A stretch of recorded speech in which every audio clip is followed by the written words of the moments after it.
हमेशा बोलता हूँ कि सोच छोटी होगी, बड़ा कभी भी नहीं होगा। लिख के दे सकता हूँ, जिस व्यक्ति की सोच ये है कि खर्चा, माउंटेनियर होता है ना, एवरेस्ट पे चढ़ता है, परेशानी तो आएगी, तूफान आएंगे, बर्फ के, ऑक्सीजन कम ज़्यादा हो रही है, हेल्थ इश्यूज आएंगे, तो आधे लोग तो चढ़ने में ख़त्म हो जाते हैं, आधे लोग उतरने में भी ख़त्म होते हैं। जी। और सबसे डेंजरस वर्ड है आई नो एवरीथिंग। जिसने ये कर लिया वो ख़त्म है। हाँ। तो मर गए। थॉमस एडिसन बोलते हैं कि मैं 9,999 बार ये सीखा क्या नहीं करना है, तब एक बल्ब बना सही से।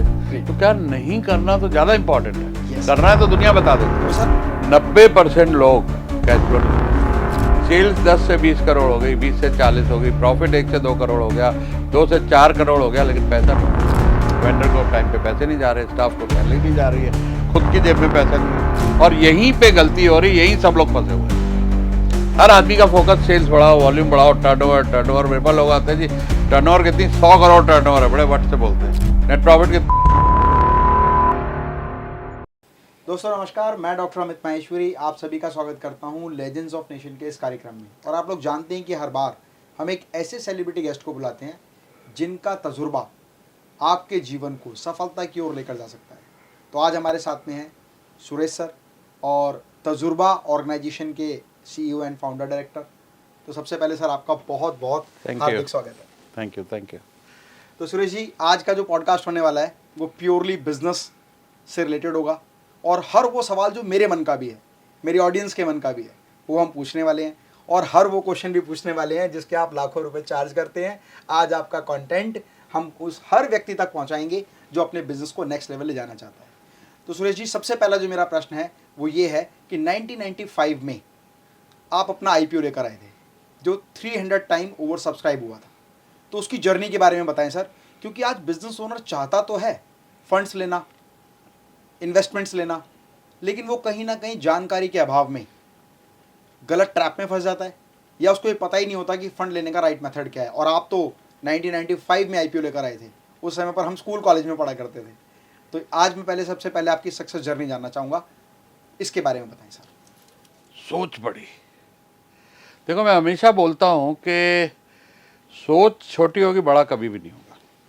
100% लिख के दे सकता हूँ, जिस व्यक्ति की सोच ये है कि खर्चा पानी निकले वो खर्चा पानी निकालेगा। जिसकी सोच ये है कि भाई 5 लाख रुपए महीना कमा लो, तो उसको वही होएगा। बिल्कुल।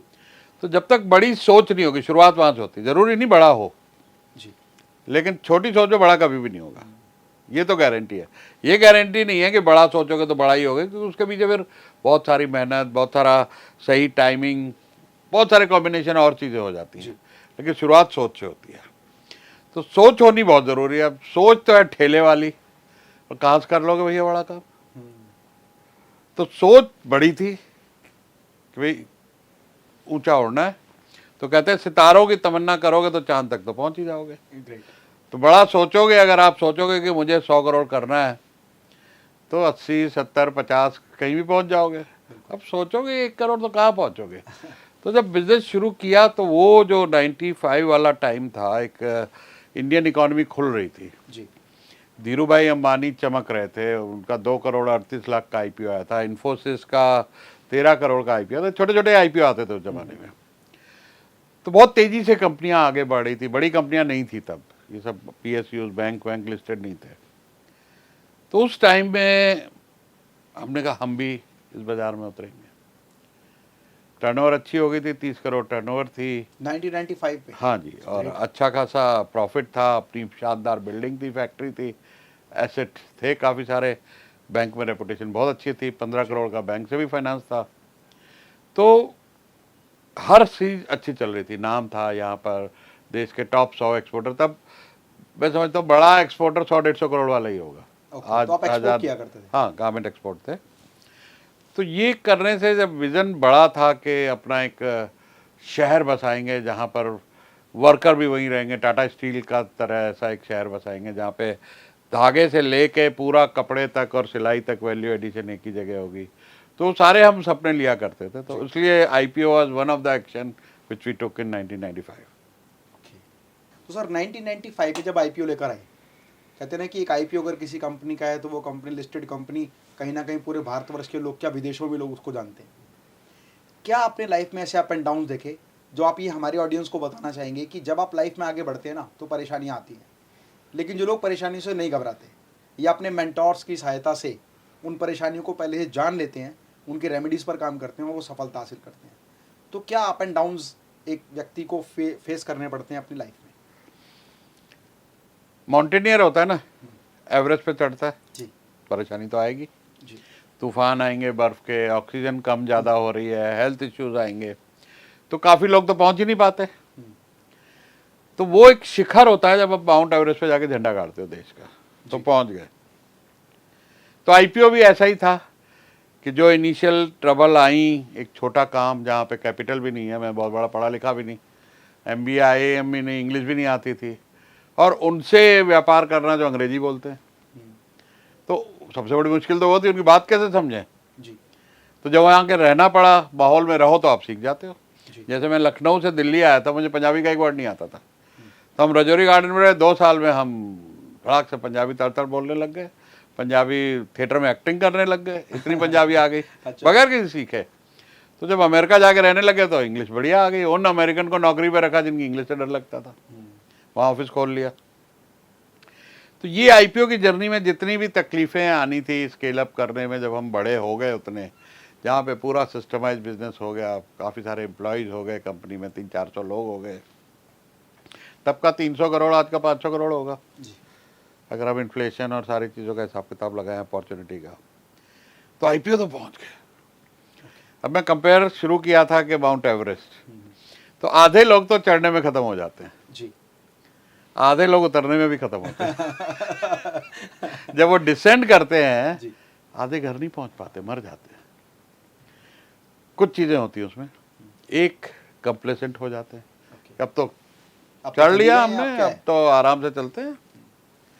दूसरा ये जोश खत्म हो जाता है कि एवरेस्ट का सपना था, एवरेस्ट पूरा कर लिया, बात हो गई पूरी, अरे अभी अगले की तैयारी करो, अब जोश बनाए रखो, तो गर्मी बनी रहेगी नीचे आने तक की। अब फिर तैयारी करनी है कि अगली। एक स्टोरी में पढ़ रहा था, मुझे नाम नहीं याद है, उन्होंने 3 दिन में 3 बड़ी पीक कर ली थी एक साथ। अच्छा 3 दिन में लगातार। तो वो मेंटेन रखना पड़ता है एनर्जी और जोश को। एक सर बड़ी प्रॉब्लम आती है, जैसे कोई बिजनेस ओनर है, अब बिजनेस ओनर के सीखने का जो दायरा होता है ना, वो बड़ा लिमिटेड होता है। वो कहाँ से सीखता है? अपनी इंडस्ट्री से, अपने बायर से, अपने वेंडर से, अपने सप्लायर से, अपने क्लाइंट से, या कहीं ना कहीं अपने आसपास में जो दूसरे बिजनेस ओनर है उनको देखता है और कॉपी करता है। तो कहते हैं ना कि कोई भी चीज़ कोई व्यक्ति माँ के पेट से सीख के नहीं आया। अब ये तो बात रही कि अपने दायरे से सीखेगा। अब कुछ लोग इन चीज़ों को सीखने के लिए ना लर्निंग्स का सहारा लेते हैं। They get lot of trainings from the motivational speakers और बिजनेस कोचेज। तो क्या एक डिफरेंस होता है कि एक मोटिवेशनल स्पीकर जब अपने आप को बिजनेस कोच कहने लग जाए, तो क्या वो व्यक्ति उस व्यक्ति को ठीक तरीके से वैसे बता पाएगा जैसे एक बिना तैरा हुआ तैराक किसी व्यक्ति को बताए पानी में कैसे तैरना है? तो ये क्या एक प्रॉब्लम है हमारे देश में बिजनेस कोचिंग को लेकर? बिजनेस कोचिंग नहीं, कोई भी कोचिंग, ओके कोई भी अगर अपने आप को आज मेंटर या कोच कहता है, आप उसका बैकग्राउंड चेक कीजिए, खुद क्या किया है। यस बस आज इंटरनेट के ज़माने में जी आप बगैर चेक किए अगर किसी के पास चले जाओगे, उसको कुछ पैसे दे दोगे या टाइम खराब करोगे, उससे तो अच्छा भैया किताब पढ़ लो 500 रुपए की। तो ये देखना ज़रूरी है कि जो आप मेंटर सिलेक्ट कर रहे हो उसे खुद किया है। अगर वो पेरेंटिंग कोच है तो अच्छा पेरेंट है क्या? वो अगर लाइफ कोच है, ज़िंदगी जी है उसने, एक 30-35 साल का बच्चा मेरे समझ से अच्छा लाइफ कोच नहीं हो सकता। ज़िंदगी जी हो, धूप छाँव देखी हो, वो एक अच्छा लाइफ कोच हो सकता है। सर्टिफिकेशन वगैरह बात की बातें हैं, ज़रूरी है नहीं है, that is not the question here, but the thing is खुद किया है वो। आज अगर खुद IIM के प्रोफेसर होते, वो बहुत बड़े बिजनेसमैन होते हो, तो टाटा और बेजोस और खुद बन गए होते। कितना पढ़ाते वो, बिल्कुल बड़े बड़े लोग उनके यहाँ से पढ़ के निकले। तो professor is not a businessman. बड़े बड़े डॉक्टर मेरे पास आते कोचिंग के लिए, they are not good business, they are very good doctors, chartered accountant. अब 82 साल के एक डॉक्टर आए मेरे पास कोचिंग के लिए, मैं हैरान हो गया। मैं, डॉक्टर साहब आपका इतना नाम है, सेलिब्रिटी हो अमेरिका, इधर उधर दुनिया से लोग आपके पास आते हैं। बोला I am not a good businessman, I am a very good doctor. तो मुझे बात अच्छी लगी कि बिजनेस सीखने हो मेरे पास आए कि मैं अपनी सेल्स कैसे बढ़ाऊँ, अपनी ब्रांडिंग को कैसे करूँ। सर अच्छी बात तो ये है कि उनको ये ज्ञान भी है। हाँ, कहते हैं कि दुनिया की सबसे बड़ी समस्या क्या है कि लोगों को ये पता ही नहीं कि उनको क्या नहीं पता। देखिए इस पे बढ़िया बात मैं कहता हूँ कि 5% सिर्फ हमको पता है, जी 15% हमको ये पता है कि हमको नहीं पता है, जी 80% तो हमें नहीं पता हमें क्या नहीं पता है 80% हमें भी नहीं पता हमें क्या पता है। जी। और सबसे डेंजरस वर्ड है आई नो एवरीथिंग। जिसने ये कर लिया वो खत्म है, हाँ। तुम मर गए समझ लो। इसीलिए सुरेश सर एक बड़ी प्यारी लाइन में कहता हूँ कि यदि जीवन में सफलता हासिल करनी है ना, तो सबसे पहले ये पता करो कि आपको क्या पता है। जब ये पता चल जाए मुझे क्या पता है, तो ये पता करो आपको क्या नहीं पता। जब ये पता चल जाए आपको क्या नहीं पता, तो ये पता करो जो आपको नहीं पता वो किसको पता है। हाँ, और जब ये पता चल जाए जो आपको नहीं पता वो किसको पता है, तो ये पता करो जो आपको नहीं पता वो जिसको पता है वो आपको कैसे बताएगा। और जिस दिन आपने अपने जीवन में कोचेज़ के माध्यम से, सो कॉल्ड कोचेज़ नहीं, रियल लाइफ इम्प्लीमेंट किए हुए व्यक्तियों से जानने का मौका मिल जाए कि मैं अपनी लाइफ में कैसे आगे बढ़ सकता हूँ, क्योंकि वो अपनी लाइफ में आगे से बढ़े हुए हैं। उन सभी स्टॉप्स का, सभी माइलस्टोन्स का, सभी डेस्टिनीज़ का उन्होंने अपनी लाइफ में तजुर्बा किया हुआ है। और आपकी तो ऑर्गेनाइजेशन भी है बड़ी प्यारे नाम से तजुर्बा। और जहाँ तक मैं जानता हूँ और समझ पाता हूँ, क्योंकि आपने अपनी लाइफ में केवल उन्हीं विषयों पर बात की है जिनका आपने प्रैक्टिकल लाइफ में तजुर्बा किया है, अनुभव किया है। हर एक चीज़ में वो बोलता हूँ, हर एक किताब वो लिखता हूँ जो मैंने खुद किया। ग्रेट। तो सर ये बहुत अच्छा लगता है मुझे भी, क्योंकि मैं बहुत कम कोचेज़ को ऐसे देखता हूँ जो ये कह सके कि मैं ईश्वर को साक्षी मान के कसम खाता हूँ कि जो कुछ कहूँगा वही कहूँगा जो मैंने अपने बिजनेस में किया है। Exactly. मैं एक भी वो शब्द नहीं कहूँगा जो मैंने नहीं किया, और वो तो बिल्कुल भी नहीं कहूँगा जो मैंने नहीं किया लेकिन मुझे पता है। ये तो बहुत सारी बातें गूगल पे पहले ही है। हाँ, आज कोचेज़ बिजनेस कंटेंट के नाम पर यूट्यूब से, केस स्टडीज से, बुक से, चैट जीपीटी से, गूगल से कंटेंट इकट्ठा करके डिलीवर कर रहे हैं।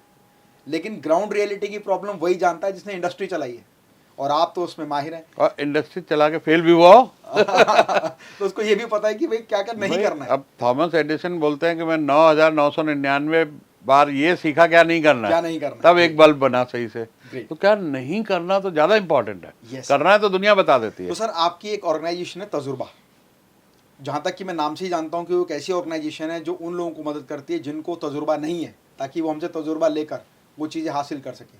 तो उसके बारे में बताएं सर, एक पर्सन को हैंड होल्डिंग सपोर्ट के लिए आप क्या क्या किस तरह से सपोर्ट करते हैं, और तजुर्बा उन्हें क्यों ज्वाइन करनी चाहिए। हमारे यहाँ क्या है कि मैं मिनिमम जिसके पास बिजनेस होना चाहिए, नहीं है उसको मैं कोच नहीं कर पाता जी कि भाई तुम्हारे पास है ही नहीं बिजनेस अभी, तो पहला तो कुछ तो करो यार। जैसे कहीं फंडिंग लेने जाओ तो कहता भाई 100 ग्राहक तो लाओ, जी फिर मेरे से पैसे मांगो कि तुम्हारे प्रोडक्ट वायबल है, तुम्हारा बिजनेस सर्विस वायबल है, तो मैं तुम्हें ग्रोथ कैपिटल दे दूँ, रिस्क कैपिटल दे दूँ। जी तो मैं भी यही कहता हूँ कि भाई 1 करोड़ तक का बिजनेस हो, आ जाओ मेरे पास। उसके बाद मैं तुम्हें 10 करोड़, 100 करोड़, 1000 करोड़, 10,000 करोड़, उसके आगे का रास्ता मैं दे दूंगा। सो एटलीस्ट कुछ हो उनके पास, बिजनेस होना चाहिए, चाहे छोटा हो, कोई ऐसी बात नहीं है। अच्छा, मतलब अगर एक स्मॉल स्केल बिजनेस है जो 1-2 करोड़ का व्यापार करता है और वो सही तरीके से सीखे, तो वो भी आईपीओ लेवल की तैयारी कर सकता है, उसे कहीं ऊंचा, कहीं ऊंचा जा सकता है। कहीं ऊंचा SME IPO, main board IPO, 10,000 crore, 1 lakh crore, कहीं भी जा सकता है।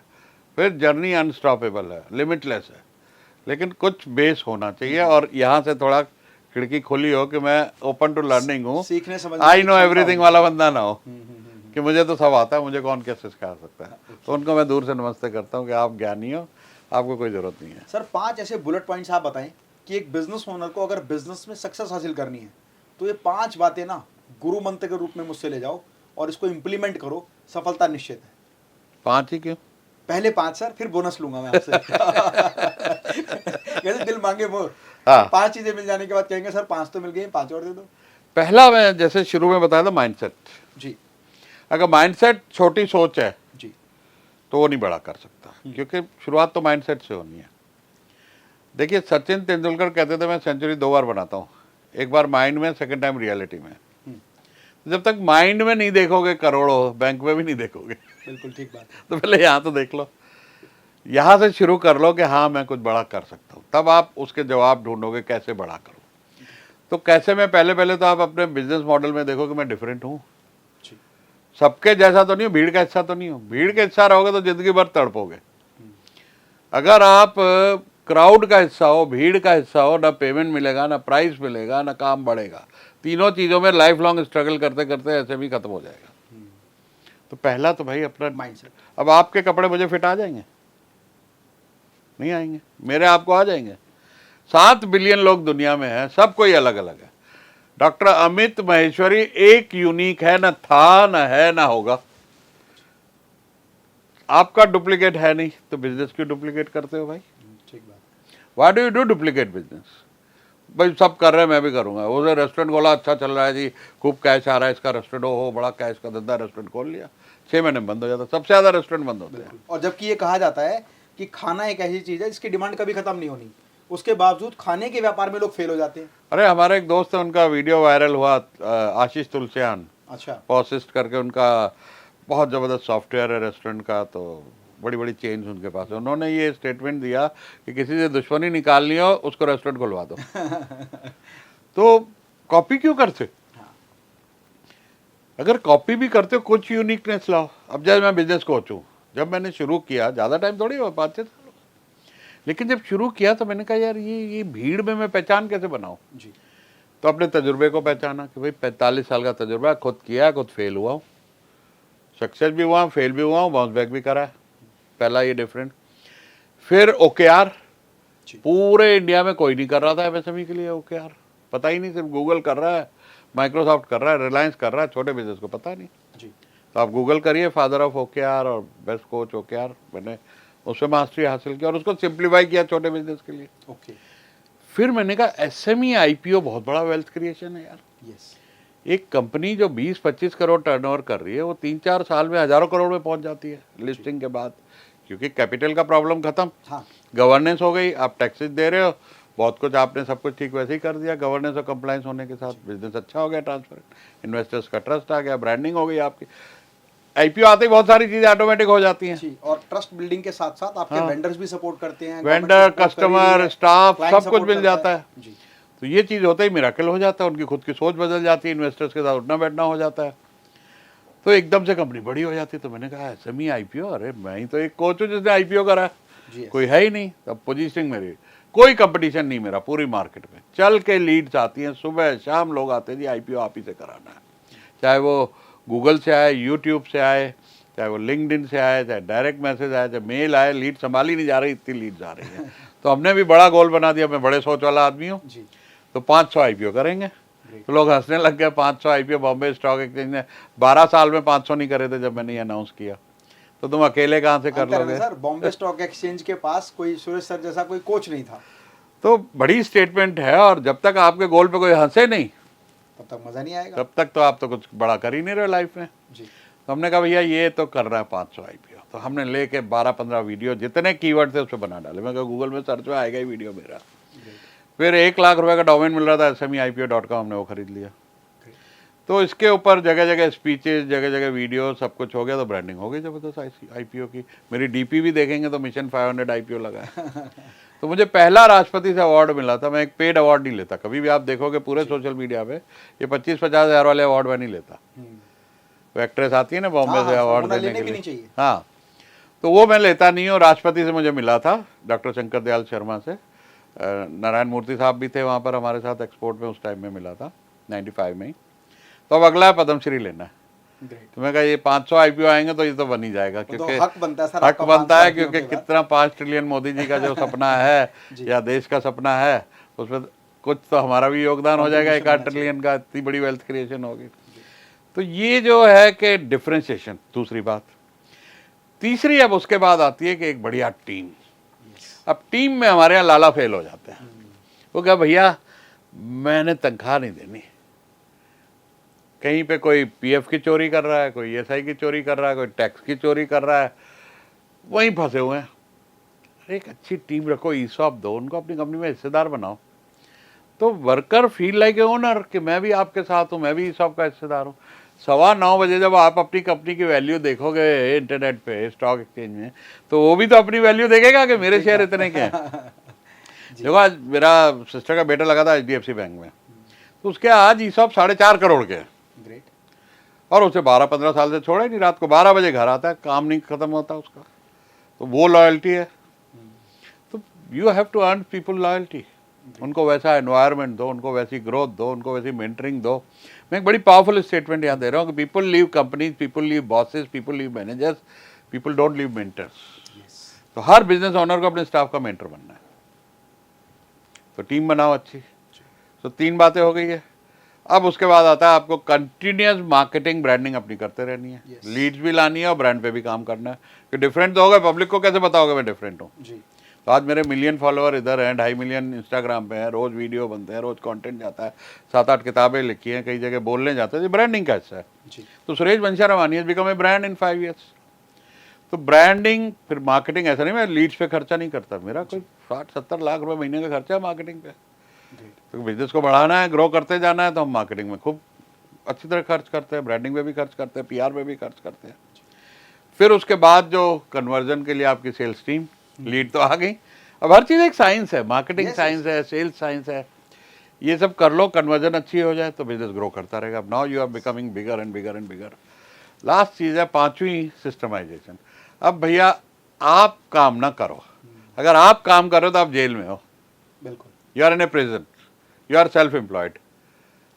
आप नौकरी कर रहे हो, बिजनेस नहीं कर रहे हो, और नौकरी कर रहे हो उस बॉस के लिए जो ना छुट्टी दे रहा है ना टाइम पे पैसे दे रहा है। सबसे पहले आते हो, बाद में जाते हो। आप एक देश के सिपाही की तरह हैं 24/7।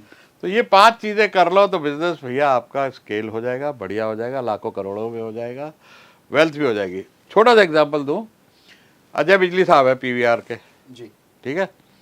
वो भाई साहब 3 महीने में एक बार ऑफिस जाते हैं बोर्ड मीटिंग में। अच्छा।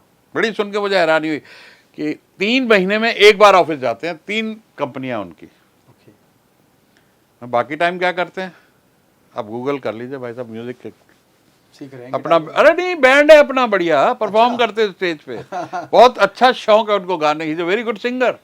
तो जिंदगी जी रहे हैं। यहाँ लाला जी तो ना बच्चों को टाइम है, उनके बच्चे तो ऐसे बड़े होते हैं, ऐसे होते ही नहीं। घर से निकलते सोए हुए, जाते सोए हुए, और फिर कहते बच्चे बिगड़ गए। अरे बिगड़ेंगे ही, तुमने टाइम ही नहीं दिया तो बिगड़ेंगे। हाँ, तो लिव लाइफ, और वो तभी जी पाओगे जब एक बड़ा इस्टेब्लिश सिस्टमाइज बिजनेस करोगे। पैसा भी इंजॉय कर पाओगे, लाइफ भी इंजॉय कर पाओगे। नाम और जो सपने लेके धंधा शुरू किया था कि फैमिली को एक अच्छी लाइफ दूंगा, खुद को अच्छी लाइफ दूंगा, अपनी ज़िंदगी अपनी मर्जी से जी पाऊंगा, वो तो होता ही नहीं है। ऐसे ही ख़त्म हो जाती लाइफ। बड़े प्यारे आपने 5 पॉइंट्स बताए हैं, और जहाँ तक मैं समझता हूँ कि ऑडियंस आज के समय में बहुत समझदार है, वो तुरंत पॉइंट को नोट डाउन करेगी, इम्प्लीमेंट करना शुरू करेगी। अब सर एक बड़ा डिफरेंट क्वेश्चन है मेरा। कहते हैं कि बिजनेस की ग्रोथ के लिए सेल्स वॉल्यूम चाहिए। मैंने कई बिजनेस ओनर को एक ट्रैप में फंसे हुए देखा है कि उनका सेल्स का वॉल्यूम तो बढ़ रहा है, टर्नओवर तो उनका अच्छा है, लेकिन उसके बाद भी लिक्विडिटी शॉर्ट है, या प्रॉफिट मार्जिन स्टे नहीं कर पा रहा, रुक नहीं पा रहा, या कहीं ना कहीं फिर भी वो प्रॉब्लम में फंसे रहते हैं और ग्रोथ नहीं कर पा रहे अच्छी सेल्स होने के बाद, अच्छी टर्नओवर होने के बाद। तो या तो वो कैश फ्लो मैनेजमेंट नहीं समझते, और आपकी तो मास्टरी है कैश फ्लो मैनेजमेंट में। तो इसके बारे में थोड़ा सा गाइडलाइंस दें कि सर कैसे ये सब चीज़ें मैनेज हो जब हमारा टर्नओवर भी ग्रो हो रहा हो बट प्रॉफिट ना निकल रहा हो। 90% लोग कैश फ्लो नहीं समझते। सेल्स 10 से 20 करोड़ हो गई, 20 से 40 हो गई, प्रॉफिट 1 से 2 करोड़ हो गया, 2 से 4 करोड़ हो गया, लेकिन पैसा नहीं है। वेंडर को टाइम पे पैसे नहीं जा रहे, स्टाफ को सैलरी नहीं जा रही है, खुद की जेब में पैसा नहीं है, तो पैसा कहाँ है? प्रॉफिट बढ़ रहा, सेल्स, और यहीं पे गलती हो रही, यहीं सब लोग फंसे हुए हैं। हर आदमी का फोकस सेल्स बढ़ाओ, वॉल्यूम बढ़ाओ, टर्नओवर। मेरे पास लोग आते हैं जी, टर्नओवर कितनी, 100 करोड़ टर्नओवर है, बड़े वट से बोलते हैं। मैं कहा अच्छा, नेट प्रॉफिट कितना है? ये तो CA को पता। मैं कहा अच्छा, कैश फ्लो पॉजिटिव है नेगेटिव, ये क्या होता है जी? मैं कहा अच्छा, वेंडर को पैसे दे पा रहे टाइम पे? नहीं जी, 30 दिन का टाइम देके 90 दिन हो जाते हैं। वेंडर भी परेशान, खुद भी परेशान। तो वो कैश फ्लो है। अब कैश फ्लो के 7 लीवर्स हैं जी, 7 चीजें जो आज ये वीडियो देख रहा है, समझ लो जिंदगी में कैश फ्लो का प्रॉब्लम नहीं होगा। नंबर 1 है आपको टर्नओवर बढ़ाते रहना है। नंबर 2 है प्राइस बढ़ाते रहनी है। अब वो तो पावर डिफरेंशिएशन से आएगी, बिल्कुल, नहीं तो कंपटीशन में तो घटाओगे। मार्केट में प्राइस वॉर में बंदा वैसे ही मर जाएगा। अब वॉरेन बफेट जो दुनिया के रिचेस्ट पर्सन है, वो कहते हैं अगर प्राइस बढ़ाने से पहले तुम्हें रात को प्रार्थना करनी पड़े तो तुम्हारा धंधा ही गलत है। और वो डिफरेंशिएशन से आएगी। आप भी अमित जी कुछ से कुछ चीजें ऐसी खरीदते होगे जहां पे पेमेंट एडवांस में देते होगे, देते हो? कुछ सर्विसेज, कुछ प्रोडक्ट देना ही पड़ता होगा, क्योंकि वो किसी और के पास है नहीं। प्राइस उनकी मर्जी की देनी पड़ती होगी, जितना बढ़ा दे आपको देनी है। तो हम अपने बिजनेस में वो अप्लाई करते नहीं है, उसी ढर्रे पे चलते। मेरे को लोग कहते हैं कि हमारे बिजनेस में कंपटीशन है, हम कैसे प्राइस बढ़ाएं। हमारे यहाँ तो सब उधार देते हैं, हमें भी देनी पड़ती है। मैं कितने साल हो गए शादी को? क्या 20 साल। मैं कहा बीच पे डाइवोर्स वाइवोर्स हुआ? बोले नहीं, बीवी चेंज करने के। हो जाते हैं। हाँ, सोचा कि शादी तोड़ दे, बोले नहीं है, सिर्फ 7 फेरे लिए थे। हमारे यहाँ डाइवोर्स कोई अच्छी बात नहीं है। तो मैंने कहा धंधे से शादी कर रखी है क्या? नहीं चल रहा, बदल दो। आज नहीं बदलो, काम तो करो। जो चल रहा है वो चलता रहे, फिर धीरे धीरे काम करो कि पिवट कर जाओ अपनी इंडस्ट्री में। कोई ना कोई आपको, जैसे बिजनेस कोचिंग में मुझे OKR मिल गया, SME IPO मिल गया, गैलप स्ट्रेंथ कोचिंग होगी, मेरे पास 3 ब्लू ओशन है। तो वो उसके अलावा 45 साल का तजुर्बा। तो आइडेंटिफाई करो आपके यहाँ टैलेंट है, यूएसपी निकालो कि भाई क्या ऐसा है जो दुनिया नहीं कर रही है और नहीं मुझे कर अपने रही है, बिजनेस उसको में करना कैपिटलाइज करो और कम्युनिकेट करो कि ये मेरी USP है और इसमें आपको मेरे से डील करने में इतना फायदा है। अब लोग कहते हैं प्राइस नहीं मिलती। आप बिजनेसमैन हो, सीधा सवाल आपसे पूछ रहा हूँ कैमरा के ऊपर, जी आपका 10 करोड़ में नेट प्रॉफिट बढ़ा दो, जी 1 करोड़ दोगे? बिल्कुल देंगे सर। लो जी, प्राइस का क्या प्रॉब्लम है? बढ़िया आपको यूएसपी होनी चाहिए। आपको वैल्यू दे रहा हूँ, आपका यार ये बंदा मुझे कमा के दे रहा है, मेरी जिंदगी बेहतर कर रहा है, तो उसको मैं पैसे देता हूँ। ठीक बात। आप वो करते ही नहीं, किसी की लाइफ इजी करते नहीं। वो कहता तेरे से क्यों लूँ, वहाँ भी मिल रहा है, हाँ। तेरे से सस्ता मिल रहा है, तेरे से बढ़िया मिल रहा है, why should I buy from you? So give them a reason to buy from you. वो उसको बेनिफिट होना चाहिए, वो पैसे दे रहा है और आपको 10x बेटर होना है। 10x 10% बेटर हुए, कोई ब्रांड नहीं बदलेगा लॉयल्टी। आज आप लोग सब व्हाट्सएप यूज कर रहे हो, फेसबुक यूज कर रहे हो, कोई भी ब्रांड यूज कर रहे हो, घर में कोई ब्रांड यूज कर रहे हो, आप बदलोगे नहीं जब तक कोई 10 गुना बेहतर वैल्यू नहीं दे रहा हो। आपको इसको ट्राई करते, ये बहुत बढ़िया लग रहा है, वो दम रखो। अभी आपसे मैंने पूछा 1 करोड़ फीस, यस 1 सेकेंड आपने पलक नहीं झपकाई कहने में, जी क्योंकि 10 करोड़ का नंबर आपको लगा बहुत बड़ा है। 9 तो फिर भी मेरे पास बच रहा है और फालतू बच रहा है जो मैं नहीं कमा रहा हूँ। एक अंतर भी है यहाँ पर कि जो डिसीजन मेकर है ना, वो कितना फास्ट थिंकर है और कितना रिस्क एपेटाइट उसके अंदर है और कितना ग्रोथ पॉसिबिलिटी के बारे में सोचता है। बहुत से लोग 10 करोड़ देंगे ना सर, तब मैं 1 करोड़ दे दूंगा। मन का नहीं, अगर कोई 10 करोड़ कमिट करता है ना, तो I am ready to give 1 crore. Because of that I know the power of knowledge, I know the power of experience, as I know the power of तजुर्बा। दुनिया का सबसे महंगी जो चीज़ है ना, वो कहते हैं ना समय सबसे महंगा है। ये कहा जाता है, एक बड़ा सिंपल बात है कि इस दुनिया में सबसे महंगा जो है वो समय है। 100% सत्य बात है ये। लेकिन उसके बाद सबसे दूसरी महंगी चीज़ पता है क्या है? वो है इन्फॉर्मेशन। यदि सही व्यक्ति सही समय पर सही इन्फॉर्मेशन दे दे, तो आप वहाँ पहुँच जाओगे जहाँ आपको पहुँचना चाहिए या जहाँ पहुँचना चाहते हैं।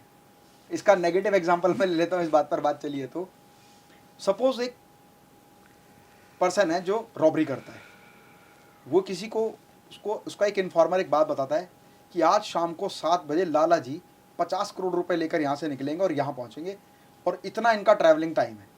तो रॉबर जो होगा ना, वो अपने माइंड में एक ट्रैक बना लेगा कि इस समय अवधि पर मुझे उसको लूटना है। ये एग्जाम्पल में भी negative, but the time of information. अगर वो इन्फॉर्मेशन आती कि लाला जी 7 बजे निकले थे, 8 बजे वहाँ पहुँच गए, 50 करोड़ दे दिए, ये भी वही इन्फॉर्मेशन है, लेकिन सही समय पर नहीं है। तो सही समय पर सही व्यक्ति को सही इन्फॉर्मेशन पहुँच जाए। मैं तो अमित जी जो आपसे बात कही ना, मैंने मजाक में, मैं सच्ची में करता हूँ। फीस नहीं लेता कई लोगों से, मुझे पता है कई लोगों से फीस नहीं लेता। मैं कहता हूँ सक्सेस बेस दे देना, एग्रीमेंट कर लो, इतनी इक्विटी ले लूंगा, इतनी फीस ले लूंगा, इतना फायदा करा दूंगा, तब दे देना। कॉन्फिडेंस है ना सर। मैंने बहुत स्टडी किया आपके बारे में, हाँ। आपके पास्ट परफॉर्मेंसेस के बारे में, आपके कंटेंट के बारे में बहुत सारी चीजें हमने देखी, हम जानते हैं। तो मैं वही कह रहा हूँ ना कि भारत जैसे देश में 97% में जो बिजनेस कोचेज हैं वो सो कॉल्ड बिजनेस कोचेज हैं जिन्होंने रियल लाइफ में बिजनेस ही नहीं किया। और आप तो एक ऐसे व्यक्तित्व हैं जिन्होंने इन चीज़ को रियल लाइफ में इंप्लीमेंट किया है। आपने प्रूव करके दिखाया है लोगों की कि देखो कैसे सफलता हासिल होती है। तो मैं कैश फ्लो के लीवर बता रहा था कि पहला हो गया आप सेल्स बढ़ाओ, दूसरा हो गया आप प्राइस बढ़ाओ, तीसरा हो गया इन्वेंट्री घटाओ। बड़े बड़े बिजनेस, एक पीछे बिजनेसमैन आया था 70 करोड़ की टर्नओवर, 25-30 करोड़ की डेड इन्वेंट्री, वो कहाँ सर्वाइव करेगा? लोन फंसे हुए उसमें, पैसा इन्वेंट्री में फंसो, क्या डेड इन्वेंट्री हो गई। तो इन्वेंट्री को एफिशिएंटली मैनेज करो। फिर रिसीवेबल, पैसा लेना है। एक बिजनेसमैन कहता मेरी तो 90 डेज पेमेंट टर्म आती है। मैंने कहा गिन, कैश कन्वर्जन साइकिल, CCC बोलता हूँ इसको मैं। जिस दिन तूने मार्केटिंग पे पहला खर्चा किया लीड लाने पे, तेरा वहां से इन्वेस्टमेंट चालू हो गया। फिर तेरे पास ऑर्डर आया, तूने माल खरीदा, सैंपल अप्रूव हुए, माल बना, प्रोडक्शन टाइम, फिर शिप हुआ, फिर उसके बाद बिल गया, बिल होने के बाद पैसा आया, तो 90 के तो 180 दिन हो गए। मैं कहा तो 2 साइकिल चला रहा है भाई। तो रिसीवेबल डेज को कंट्रोल करो, घटाओ कि कैसे। अगर बहुत ही ज़्यादा फंसे हुए, इनवॉइस डिस्काउंटिंग करा लो। आजकल बहुत सारी इस तरह की ऑर्गेनाइजेशन आ गई हैं जो आपको पैसा अपफ्रंट दे देंगे, इंश्योरेंस भी कर देंगे आपके पैसे का। पेबल, कई लोग को इतनी अकड़ होती है जी मैं तो बिल आते ही जी आधे घंटे में पेमेंट कर देता हूँ। क्या जरूरत है भाई? अगर अगला 30 दिन के टर्म देने को तैयार है तो लो ना। उस 30 दिन को अगर आप लिक्विड फंड में रखो, मैंने आज हिसाब लगाया कि 10 करोड़ रुपया अगर आप किसी को एक एक दिन करके आगे देते हो तो 20,000 रुपये रोज का आपका उसके ऊपर लिक्विड फंड में ब्याज मिल जाता है। तो पैसे का सही इस्तेमाल करो, जल्दी क्या पड़ी देने की, अपने पास रखो ना।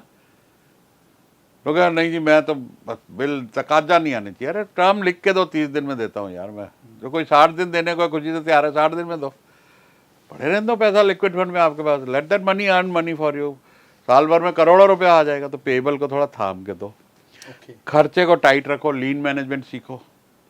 एक ऐसा शानदार लीन मैनेजमेंट और 6 सिग्मा टेक्निक है, मैन्युफैक्चरर जो ये नहीं जानता है ना, अपने आप को बहुत बड़ा गुनाह कर रहा है। शर्म आनी चाहिए उसको कि आप मैन्युफैक्चरिंग में आपने लीन मैनेजमेंट नहीं सीखी, जिसपे आप सेम खर्चे में दुगना धंधा कर सकते हो। OKR लगाओ, सारी टीम की अकाउंटेबिलिटी गोल सेटिंग करो। अरे 90 दिन में लोग सारे साल का काम कर लेते हैं OKR लगा के जी। तो वहाँ पर आप ओवरहेड घटाओ। तो इस तरीके के आप इन्वेंट्री हो गया, ओवरहेड हो गए, पेबल हो गया, रिसीवेबल हो गया, प्राइस हो गया, ओवरहेड हो गया, इन चीज़ों पे अगर आप सारी चीज़ें कंट्रोल करोगे, आपको कभी ज़िंदगी में कैश फ्लो की तकलीफ नहीं आने वाली। उसके अलावा अपना वर्किंग कैपिटल को ठीक रखो जितनी ज़रूरत है, और वर्किंग कैपिटल से निकाल के प्रॉपर्टी मत खरीद लो। लोग क्या करते हैं कि जो रिस्क एपेटाइट के लिए या रूटीन काम के लिए वर्किंग कैपिटल है, एक साथ उसमें से सक कर लेंगे पूरा, और पता लगेगा कि लिक्विडिटी शॉर्ट हो गई और अब वो प्रॉब्लम आना शुरू हो गई। किया एक आए कोलकाता से भाई साहब, उन्होंने कहा ये अब मॉल में इतना बड़ा शोरूम है, किराया दे रहे हैं, तो इसको खरीद लेते हैं, इतने में तो हमारी EMI निकल जाएगी। ये सोच होती है लाला की ना जी जी जी, कि जी मैं किराया तो दे रहा हूँ, उतने की EMI प्रॉपर्टी बन जाएगी। अरे तुम अपनी लिक्विडिटी खराब कर रहे हो। लोन लेके तुम्हारी आज तुम्हारा बिजनेस ऊपर नीचे हो गया, तुम जगह छोटी ले सकते हो, जगह छोड़ सकते हो। EMI चल गई और डिफॉल्ट हो गया तो आपका फ्यूचर, फाइनेंशियल फ्यूचर खत्म है। सिविल खराब हुई मानो बिजनेसमैन खत्म हो गया आज की तारीख में। उनका ये हुआ, ये सब लिया, कोविड आ गया। कल का तो किसी को नहीं पता ना बिजनेस किस, तो EMI फंस गई वहां पर, धंधा बंद हो गया, चला हुआ बिजनेस बंद हो गया, सिर्फ वो इन्वेस्टमेंट प्रॉपर्टी में चली गई। या प्लॉट ले लेंगे। अभी एक बिजनेसमैन आए, बोले मैंने 3 प्रॉपर्टी ले ली गुड़गांव में कि बढ़ रही हैं तो मैं उधर ज़्यादा कमा लूंगा, तो बैंक का लोन लेके मैंने उधर लगा दिया। अब वो मार्केट वहाँ पे स्टेबल हो गई है, नहीं बिक रही है। तो भाई साहब ये गलतियाँ जो लोग करते हैं ना कि वर्किंग कैपिटल को डिस्टर्ब करके फिक्स एसेट ले लेते हैं, वो मिस्टेक नहीं करनी चाहिए। बिजनेस का पैसा, लिक्विडिटी उसमें रखो, आपकी रेपुटेशन इन्वॉल्व है, टाइम पे पैसा दो। और फाइनली जब सब हो जाए, जो पैसा रोज आ रहा है उसका 5-10% सेव करते रहो, चाहे वो FD में, चाहे म्यूचुअल फंड में। 1 साल का रिजर्व बिल्ड कर लो, इतनी बढ़िया नींद आएगी ना। बिजनेसमैन को नींद नहीं आती बेचारे को, रिजर्व नहीं होता ना उसके पास, वो यही मिस्टेक करता भाग रहा है सुबह से शाम, लिक्विडिटी को यूज कर रहा है, टाइम पर दे सबको पहले रहा है, आप पेमेंट बाद में रही है, सेल्स का वॉल्यूम बढ़ नहीं रहा, खर्चे लगातार बढ़ते जा रहे हैं, हर साल 10% तो सैलरी ही बढ़ जाती है। तो 1 साल का अगर आपके पास ऑपरेटिंग एक्सपेंस FD में पड़ा है, भाई बहुत बढ़िया नींद आएगी। तकिए पे सिर रखोगे, नींद आ जाएगी। मुझे किसी का पैसा देना नहीं है, जितने मेरे खर्चे हैं वो 1 साल के बैंक में पड़े हैं मेरे पास। ये एक तरीके से जीते जी बिजनेस का स्वर्ग है, कैश फ्लो का स्वर्ग ये है जी। सर अगला जो मेरा प्रश्न है ना, वो इस बात को लेकर है कि जो SME होता है वो टैक्स की चोरी करता है, कंप्लाइंसेस को अवॉइड करता है, ये सोच के कि मेरा पैसा बच जाएगा। तो क्या वास्तविकता में यदि वो ऐसा करता है तो उसमें उसका क्या नुकसान है, ये बताएं। और अगर वो ऐसा करता है तो उसके पीछे माइंडसेट क्या है उसका? माइंडसेट में ना कहीं वो चला आ रहा पीछे से, बुजुर्गों ने, सब ने सिखा दिया, दिखावा मत करो, टैक्स ज़्यादा मत भरो।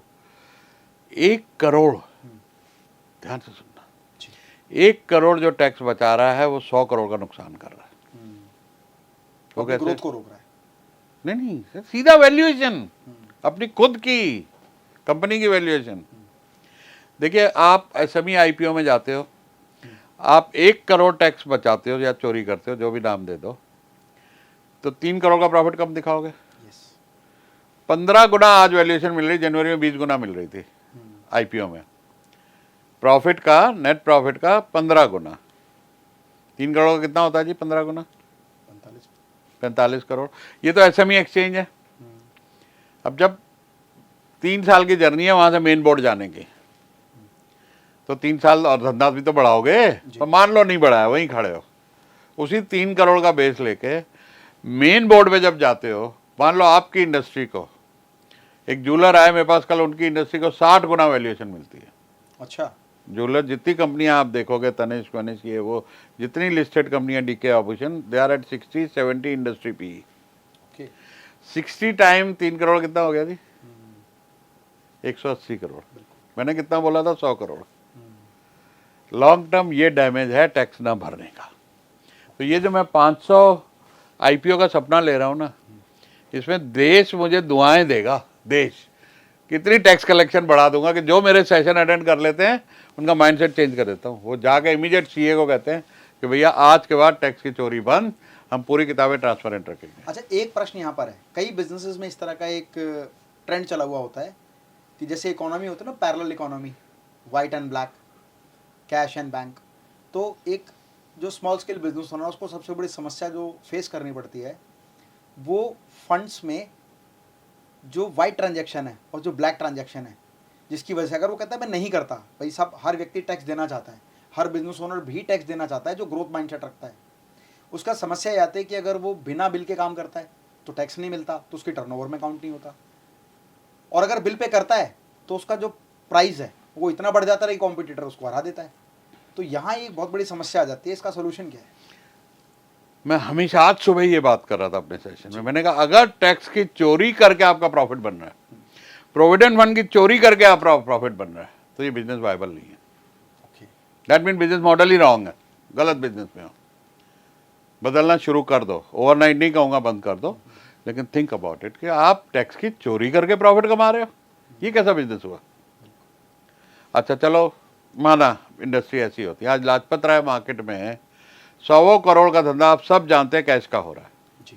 रोज इनकम टैक्स की रेटें वहाँ हुई रहती हैं, हर आदमी कर रहा है वहाँ पे। एक दुकानदार लाजपत राय मार्केट का, आपको सुन के हैरानी होगी, 200 करोड़ रुपए साल का कैश धंधा कर रहा है। 200 करोड़। और वहाँ ऐसा ही चल रहा है, पूरे इंडिया से व्यापारी आता है, कैश देता है, कैश लेता है, चला जाता है। अब वो कहते हैं हम कैसे करें? इलेक्ट्रॉनिक मार्केट है, टीवी सीवी ये सब मिलता है, का पूरा धंधा ऐसे ही चलता है।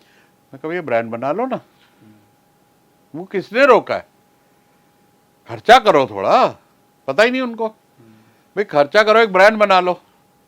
आज आप कोई भी ब्रांडेड चीज लेते हो, आपने मुझे एलिवेटर दिखाया, किचन दिखाई, ये दिखाया, अगर एक अच्छा ब्रांड है वहां तो कोई नहीं आके कहता कैश ले लो।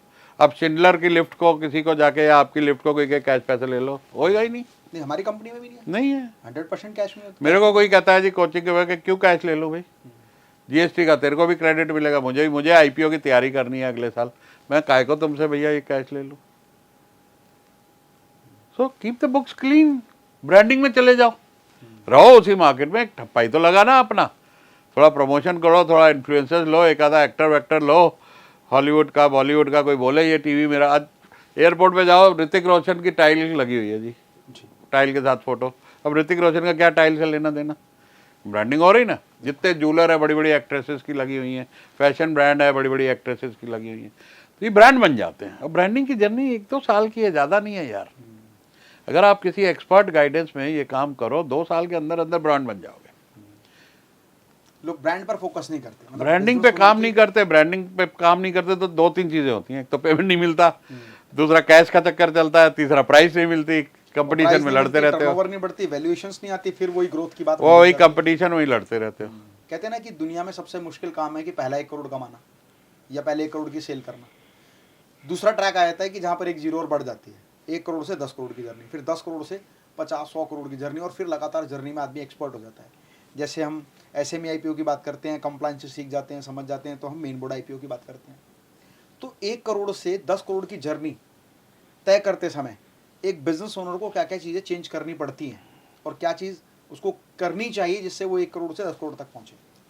10 करोड़ मुश्किल नहीं है, वो कर ले रहा है हर कोई। 1 करोड़ जिसने 1 100 करोड़ मुश्किल है। 1 करोड़ से 1 से 10 तक आदमी अकेला सोलोप्रेन्योर भी कर ले रहा है। ओके।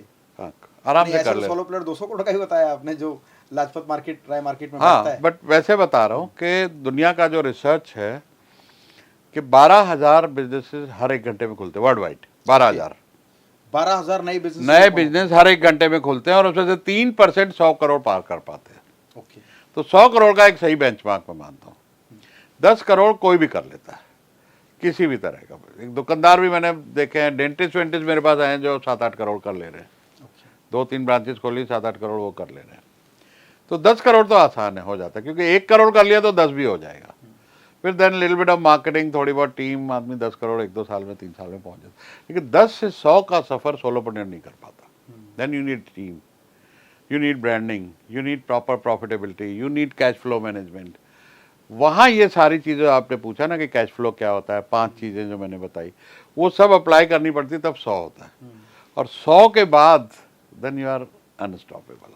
और आप जैसे फिर 1000 मेंटोर करोड़ मिल जाएं, पहुंचने में देर नहीं लगती। आप जैसे मेंटोर मिल जाएं तो वो उसको सीधा वैल्यूएशंस पर लाकर आईपीओ करा के वैसी जर्नी और बड़ी कर देंगे। क्योंकि 100 करोड़ वाला आदमी बहुत मैच्योर हो जाता है मेरा, जो पक्के का कर रहा है। ये कच्चे बच्चे वाला ट्रेडिंग वाला बिजनेस नहीं, बट 100 करोड़ जो प्रॉपर ब्रांडिंग के साथ आदमी काम कर रहा है, उसमें मैं देखता हूँ एक अलग लेवल की मैच्योरिटी होती है। वो सीखने पे भी खर्च करता है, 1 सेकंड नहीं लगाता डिसीजन लेने में, अगर उसको ये समझ में आ जाता है कि यार मैं उसके लिए राइट मेंटर हूँ। तो वो आदमी अपने डिसीजन लेके और अपने काम में इन्वेस्ट कर पाता है, सॉफ्टवेयर में, टेक्नोलॉजी में, सही कंसल्टेंट्स में, सही टीम में। वो चीज़ें हो जाती हैं तो 100 का 200, 200 का 500, 500 का 1000। और कैपिटल मार्केट में आने के बाद सबसे बड़ी दिक्कत तो एसएमई की फंड्स की है। वो सॉल्व हो जाती है कि आप तो कंपनी खरीद लो यार। पसंद आ रही है आपको, ये कंपनी अच्छी चल रही है, मैंने जाना है भैया बॉम्बे में काम करना, ऑफिस खोलना, वहाँ ये कंपनी अच्छी है, ऑलरेडी ग्राहक है, जैसे खरीद लो। आजकल वॉलमार्ट आया था, फ्लिपकार्ट को खरीद लिया ना, क्यों जीरो से मेहनत करें। So the next level of growth comes from M&A। और वो आईपीओ के बाद आपको अक्ल आती है कि मुझे तो पैसा रेज करना किसी कंपनी को खरीदने के लिए दिक्कत ही नहीं है। So you by companies. आज फेसबुक ने ग्रो करने के बाद व्हाट्सएप को खरीदा, इंस्टाग्राम को खरीदा, माइक्रोसॉफ्ट ने। नहीं किया। नेक्स्ट लेवल ग्रोथ ही वहां से आती है। They will always acquire other company. Google acquired YouTube. एक सर मेरा प्रश्न है कि एक बिजनेस ओनर 1 साल में ऐसा क्या करे कि अपने प्रॉफिट को डबल कर ले। अभी हम टर्नओवर की बात कर रहे थे, टर्नओवर बढ़ जाए, सेल्स बढ़ जाए, लेकिन कुछ ऐसी स्ट्रेटजीज मैंने आपकी कई सारी वीडियोस में भी देखी है, पर आज मैं चाहता हूँ कि उसको समराइज़ करके यहाँ मेरे चैनल पर आप दें कि भाई ये वो तरीके हैं कि अगर आपने इसमें से 25% भी इम्प्लीमेंट कर लिया तो वैसे ही आप अपने प्रॉफिट को डबल कर लेंगे। क्योंकि मैं बिजनेस कोचेस की वीडियो देखता हूँ और लिखा होता है कि 10x your profit, 100x your profit. मैं तो सिर्फ इतना जानना चाह रहा हूँ कि सर प्रॉफिट को डबल कैसे कर लें अगले 1 साल में। गोल बना लो, OKR लगा लो कि हमें प्रॉफिट पे ही काम करना है। उसके लिए जितनी स्ट्रेटजी समझ में आती हैं, जो मैं अभी बता रहा हूँ, उसके अलावा जो पढ़ सकते हो, सीख सकते हो, बहुत सारे अच्छे अच्छे लोगों ने, दुनिया के बहुत नॉलेजेबल लोगों ने किताबें, मैं भी किताबों का बना हुआ आदमी हूँ, 1000 किताबें पढ़ी हैं मैंने, स्कूल कॉलेज ने तो कुछ दिया नहीं। तो प्रॉफिट के लिए सबसे पहला काम भैया अपना करो लीन मैनेजमेंट। अगर आप ब्रांडिंग नहीं कर सकते, आपके पास प्राइसिंग पावर नहीं होनी चाहिए, और मान लो नहीं है, इसी धंधे में करना है, तो लीन मैनेजमेंट लगाओ, जहाँ पे आधे खर्चे में दुगना काम कर सको। क्या करना चाहिए सर लीन मैनेजमेंट के लिए? लीन मैनेजमेंट की एक पूरी साइंस है, जिसमें कहाँ कहाँ वेस्टेजेस हो रही हैं वो बचानी है। लीन का मतलब ही है, जो उसका जो टेक्निकल वर्ड है वेस्ट, कि वो वेस्ट को कैसे हटाओ जिंदगी से।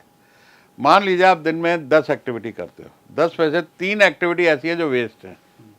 1 वेस्ट, दोस्त का फोन है, और क्या हाल है भाई, 1 घंटा लगा दिया उसे, और क्या हाल है, और कैसी चल रही जिंदगी। अरे भाई बिहार में ना बीजेपी जीत रही है, और तुम्हें क्या लेना देना, वर्किंग टाइम है तुम्हारा भैया। तो वेस्ट है, उसको एलिमिनेट करो। आप घर से सुबह निकले कि आज पॉडकास्ट करना है जी, बड़ी अपॉइंटमेंट है, भगवान न करे कोई खबर आ गई, दूर का रिश्तेदार चल बसा, अब फॉर्मेलिटी के लिए वहाँ जाना पड़ेगा, पूरा दिन चला गया। आप तो बैठे हो वजीरपुर, यहाँ से जाना आपको गुड़गांव, गया आपका 1.5-2 घंटा जाने का, 1.5-2 घंटा आने का। वहाँ शमशान में आपने फॉर्मेलिटी के लिए नमस्ते नमस्ते करिए, आ गए। आप कुछ कर नहीं सकते, जाने वाला चला गया, वेस्ट है।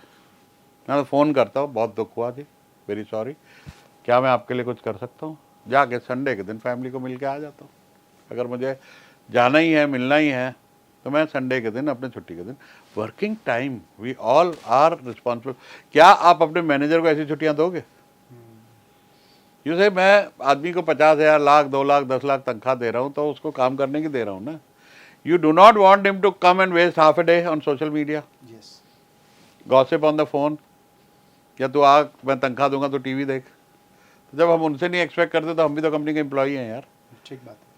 कंपनी और हम अलग हैं, ये हमेशा एक हाइजीन समझ लेनी चाहिए कि जब तक ये नहीं समझोगे कि कंपनी अलग है, मैं अलग हूँ, तब तक आप जस्टिफाई नहीं कर पाओगे बिजनेस को, कंपनी का पैसा उड़ा दोगे। अपने आप को एक एम्प्लॉय के रूप में देखें कि अगर मेरे ऐसा एम्प्लॉय इस कंपनी में है तो क्या इस प्रोडक्टिव पे मैं उसको हायर करता। तो लीन में बहुत सारी वेस्ट, बहुत सारे एक्सपेंसेस, बहुत सारे खर्चे कट हो जाते हैं।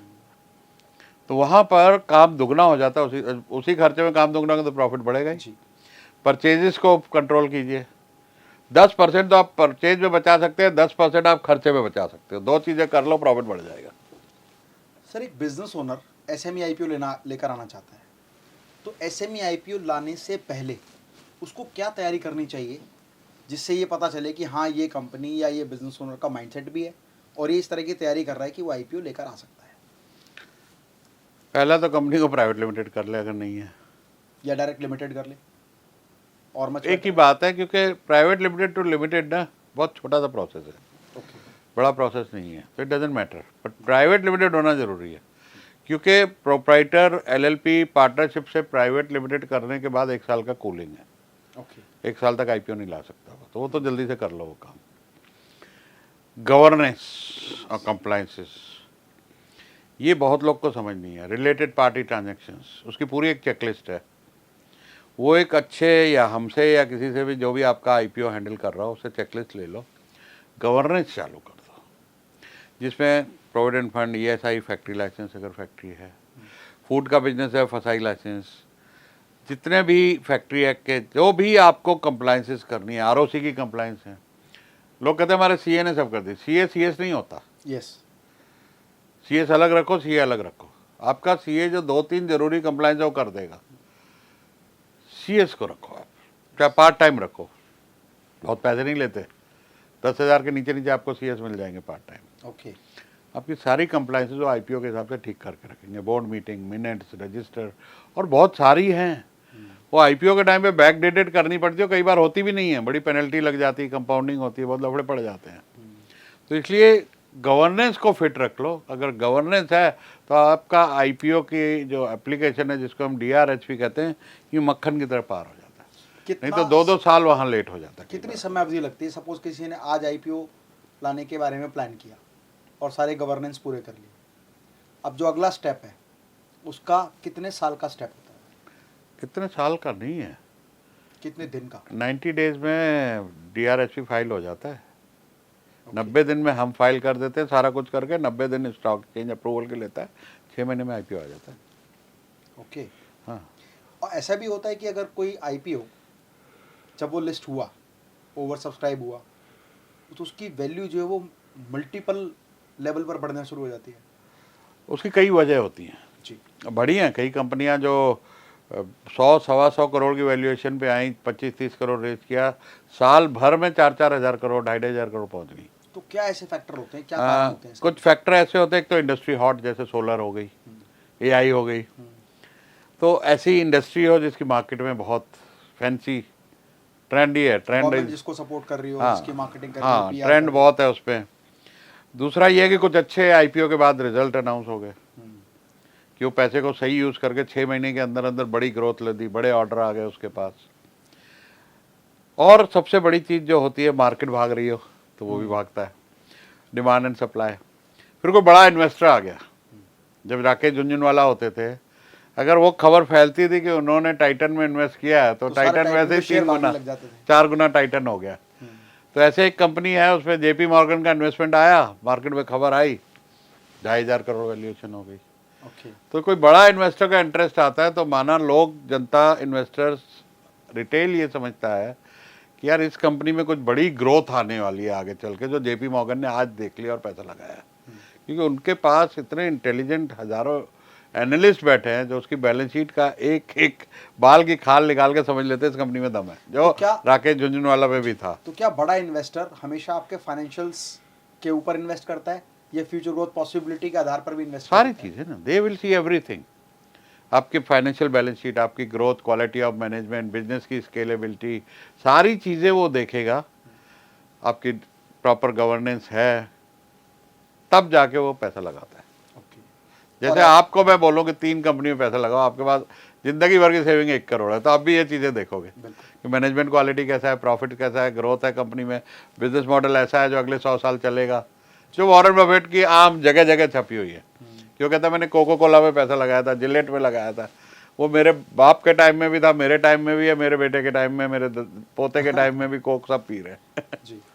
तो इजी बिजनेस, अंडरस्टैंडेबल। ऐसे कौन से कारण होते हैं, कम लोग इसको प्रश्न को पूछते हैं, ऐसे कौन से कारण होते हैं जिसकी वजह से कोई आईपीओ जब लिस्ट हुआ, ओवर सब्सक्राइब हुआ, थोड़े टाइम बाद उसका धीरे धीरे प्राइस बुक वैल्यू से भी नीचे चला जाता है?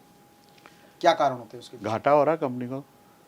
लेकिन ज़्यादातर हम देखते हैं जो कंपनी लिस्टेड है वो माइनस की बैलेंस शीट होने के बावजूद भी कंपनी की वैल्यूएशन बढ़ती जा रही है। तो ग्रोथ अच्छी होगी, प्रोस्पेक्ट, कंपनी का वॉल्यूम तो बढ़ रहा है, ब्रांड बढ़ रहा है, ठीक है। आज मार्केटिंग में बहुत खर्चा कर रहा है इसलिए प्रॉफिट नहीं है। अमेजॉन 7 साल तक घाटे में था, फ्लिपकार्ट आज भी घाटा कर रहा है जी।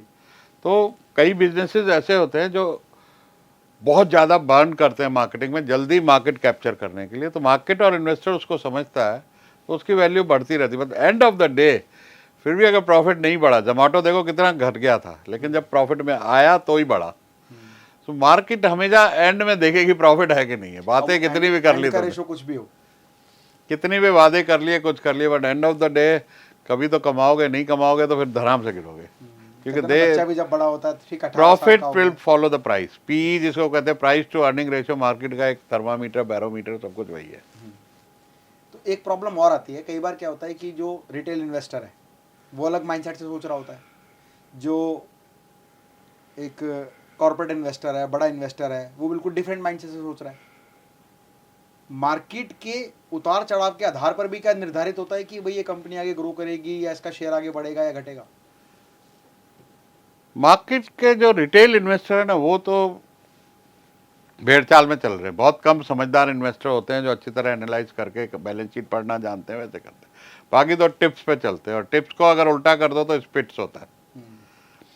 इधर से टिप आई, उधर से टिप आई, उधर से टिप आई, लगा लिया, पेनी स्टॉक पे लगा लिया, ना बिजनेस की समझ, अरे वो खरीद लो, वो अच्छा चलेगा, लो जी। कई बार शेयर होल्डर ये भी सोचता है, जो रिटेल वाला होता है, कि जितना छोटे प्राइस का शेयर है वो ज़्यादा तेजी से आगे बढ़ेगा। CNBC देखता है, उसमें एनालिस्ट आके बोलते हैं बड़ा अच्छा शेयर है, खरीद लेते हैं।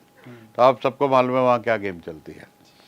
तो उस चक्कर में ना पड़ के, और जो बड़े आप कह रहे हो इंस्टीट्यूशनल इन्वेस्टर होते हैं, उनके पास प्रॉपर एनालिस्ट होते हैं, दे स्टडी द बैलेंस।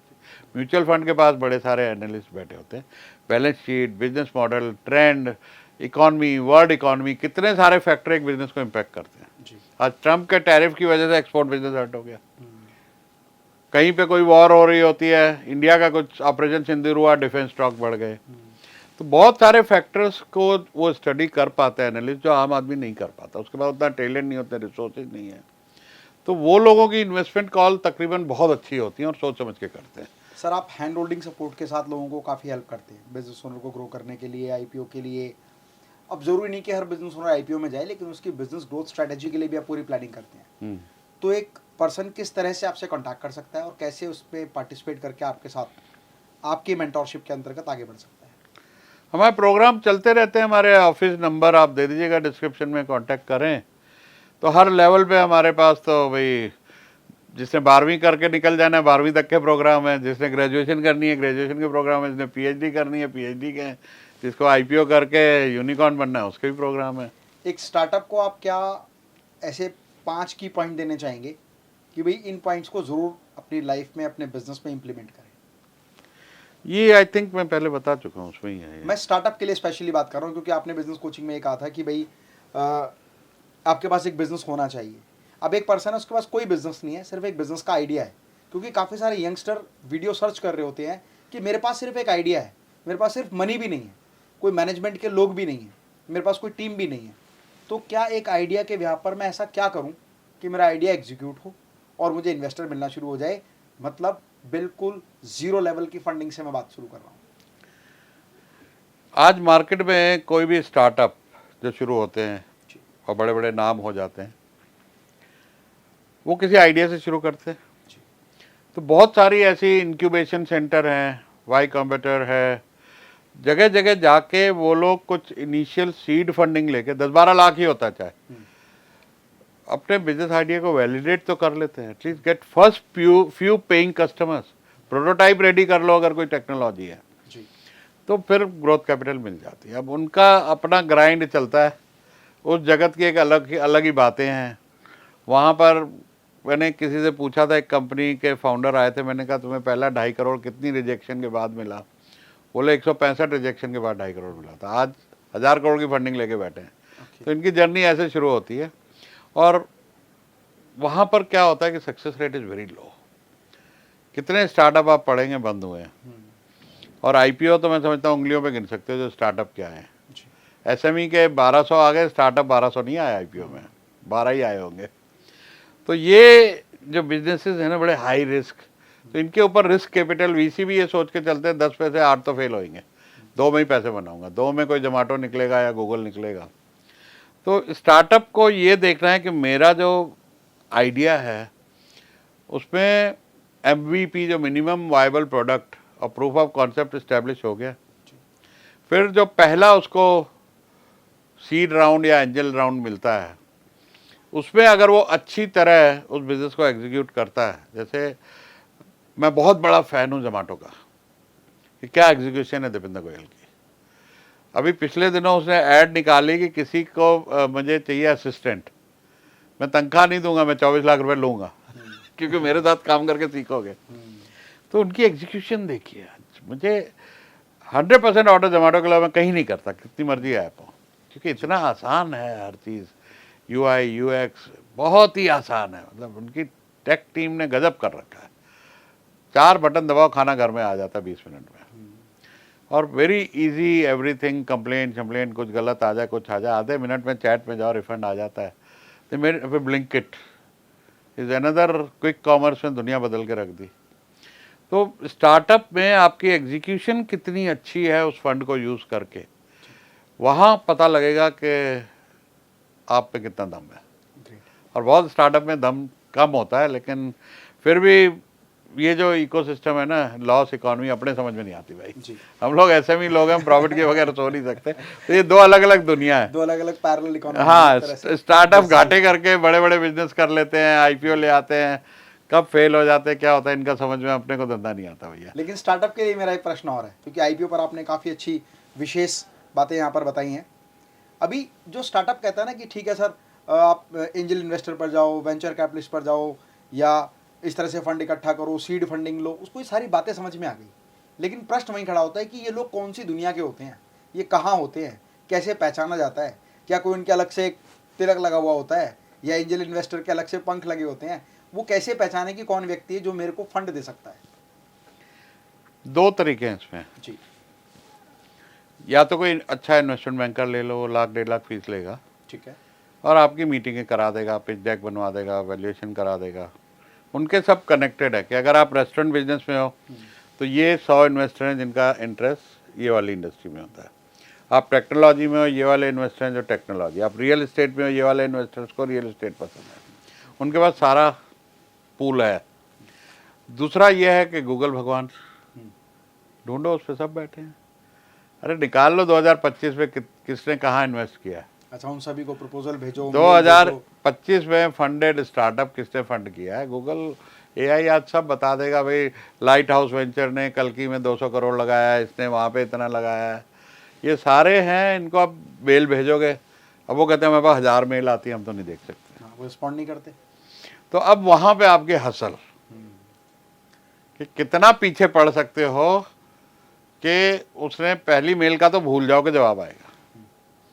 पहली मेल में अपना 1 पेज टीजर भेजो, और उसके बाद लगातार हेडलाइन बना के कि मैंने बिजनेस आपको भेजा था जनवरी में, अब मैंने फरवरी हो गया, मैंने इतने ग्राहक कर लिए, इतनी टर्नओवर कर ली, मैंने मार्च में इतना था, इतने कर लिए। उकसाते रहो उसको, 4थी 5वीं बार 6ठी बार में सुन लेगा वो। बट वो आप में Patience फायर होनी होनी चाहिए चाहिए कि कि पीछे मैं पड़े 1000 रहो लोगों पड़े तक रहो, पहुंचूं। हसल। शार्क टैंक चले जाओ, कितनी बड़ी विजिबिलिटी है, 2 करोड़ व्यूज आ जाते हैं आपके वीडियो पे। तो टाइकॉन में स्पॉट फंडिंग होती है, टाइकॉन में चले जाओ, वहाँ अप्रूव हो गए आप तो बिजनेस में दम है, आइडिया में दम है, तो आपको 50 इन्वेस्टर वो सामने बिठा देंगे। तो इंडिया एंजल नेटवर्क है, उनके हर महीने सेशन, कितने एंजल नेटवर्क खुल गए, हर महीने पिचिंग सेशन होते हैं। ओके।